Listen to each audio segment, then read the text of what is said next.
Hello mga langga! Welcome back to my YouTube channel. Kung hindi ka pa nakasubscribe, i-hit mo lang yung subscribe button and click the notification bell para ma-update ka sa mga bago ko pa ang mga videos. Pero bago ang lahat, pasok Carlota!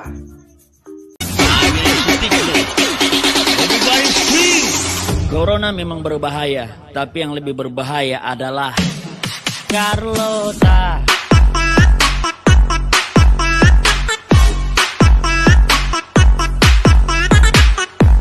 Ayun mga langga, pinapanood mo ito ngayon dahil gusto mo malaman magkaroon ng ideya kung paano nga ba maging isang vlogger.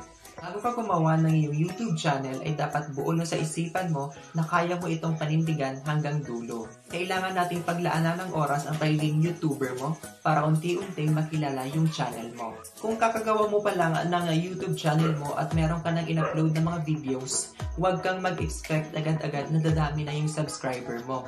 Katulad ko, kakagawa ko pa lang ng YouTube channel ko at meron akong 40 subscribers. Hindi ko yun minamadali yung magkaroon ng maraming subscribers kasi alam ko hindi pa ako masyado kilala bilang isang vlogger at hindi pa masyado kilala yung channel ko. Ang kailangan lang natin gawin ay maging consistent sa pag-upload ng mga videos natin. Kasi hindi porket na nag-upload ka ngayon ay susundan mo ito ng upload next month, which is hindi siya nakakaganda sa channel mo. At sa bawat upload natin ng mga videos ay doon tayo nakakakuha ng mga views at nadadagdagan ang mga subscribers natin dahil sa magandang content ng mga videos na ginagawa natin. Dapat nating paghirapan at pagsipagan para tumaas yung number ng subscribers mo at para makilala yung channel mo.